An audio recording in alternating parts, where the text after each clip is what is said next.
It's generally accepted that at this point that Donald Trump's performance over the weekend in North Carolina was a disaster, really.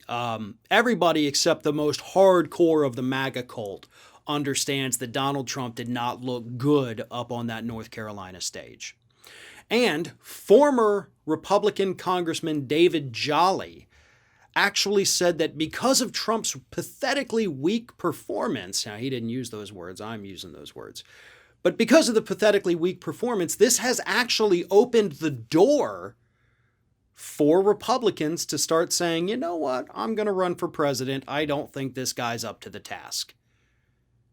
That's how bad Trump's performance was. And to be honest, I don't disagree with Jolly. I think that is the perfect opportunity for these Republicans to jump in. Now, take off my partisan blinders for just a moment here, and I'm just going to analyze this as a political scientist. If I were one of these Republicans, and right now there's about 23, according to Ballotpedia, who could have a decent shot in the Republican primary. Of course, decent shot for some of these people literally means polling at 0%, but they've hinted at it, they've suggested it. So anyway, 23 Republicans out there, nearly all of them except for Donald Trump, so you're talking about 22 of them, don't want to do it yet because they don't know if Donald Trump is going to run or not, and they don't want to piss him off.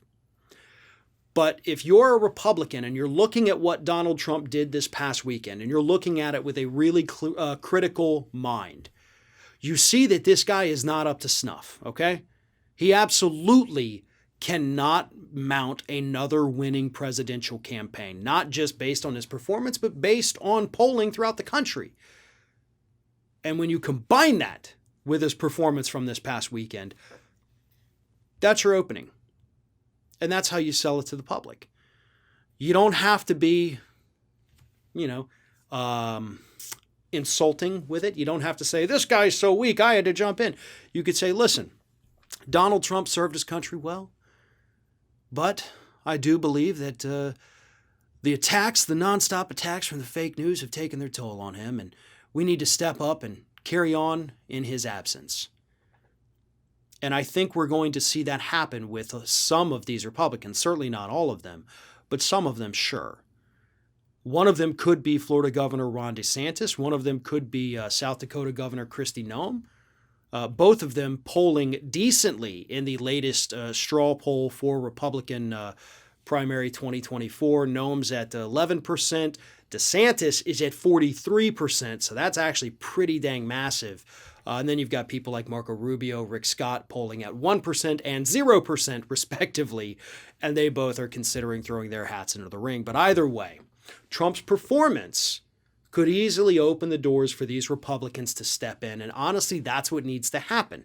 Not because any of them are better than Trump, but because the Democratic Party needs to get a jump on attacking these people, exposing their disgusting and corrupt histories to go ahead and tarnish them in the eyes of the public before the primary even starts.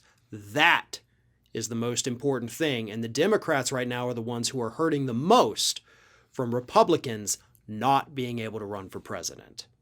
Thanks for watching, and if you like what you saw, make sure you subscribe to our YouTube channel for fresh content every single day of the week. Just smash that subscribe button, and of course, don't forget to like, comment, and share the video.